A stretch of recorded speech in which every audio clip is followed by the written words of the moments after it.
Hello again. We're back here at the shop. Last week I showed you how to install a cylinder head on this small block 350 engine. Today I'm going to talk about how to install the camshaft lifters, push rods, and rocker arms.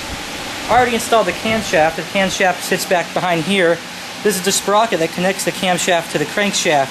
If you notice here, the two dots are lined up perfectly so that the pistons here, which are at top dead center, are properly synced to the opening of the valves. Alright, after you install the camshaft, you have to put the lifters in. Ordering new lifters, over here, you like to get them an oil bath to soak them. They're hydraulic, and how they work is by the fluid pressure by the oil. So we like to soak them overnight, and here's the hole where the oil goes in, and it fills it up, and there's the plunger, and that fills up with oil, and it kind of actually pumps up and it comes up.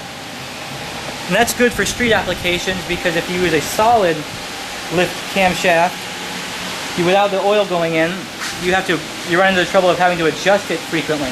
This prevents having to adjust it very often, so that's what we're going with. Keep it simple. Okay, first step in installing a lifter. You take it out of the oil bath, like this. Try to prevent getting oil everywhere. You want to use some engine assembly lube to put on the bottom of this before installing it, because when you first start up the engine and when these things are breaking in, you want to have it well lubricated, otherwise they're not going to seat properly and they're going to wear out the camshaft. You're going to have to replace everything. So after you get them out of the oil, put a little ultra slick assembly lube or whatever else you got. This is what I got on here, a little bit, just a little bit, like that. There we go. Spread it around a little bit, make sure it's over there. Slide it in the bore like this. It's going to go into the bore, mate to the camshaft, and you're done. Do that for the rest of them. Show you one more time, and then we'll move forward. A little bit of lube. You can never use too much. There you go. Every cylinder has two lifters. One opens the intake valve and the other one opens the exhaust valve. Okay, we'll come back later. Okay, we installed the push rods. Now it's time to install the rocker arms. We have Scorpion 1.6 ratio roller tip, roller bearing rockers. If you notice, one side's round, the other side's flat. You want the flat side pointing up. You're going to slide this on here and making sure that you're on. The push rod is fitted into the cup above here. This is up here. Now you want to check to see if it has correct geometry.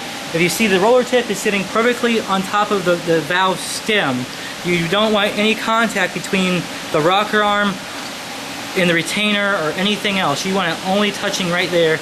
That looks like we're okay. Okay, we put all the rocker arms on top of each valve.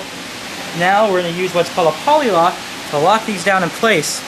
We're just going to put these on for now. Screw them tight, finger tight. If you notice, I'll show you one right here. It's got a little hex head bolt in the center. And what that does is, when you tighten these down to the right adjustment, you put this in here and you tighten these down so that it's on top of this, locks it in place so it doesn't back off. Very important.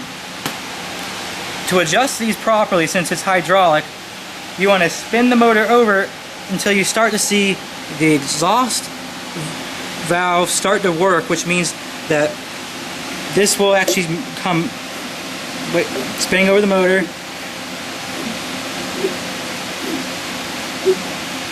Now see how it's starting to work?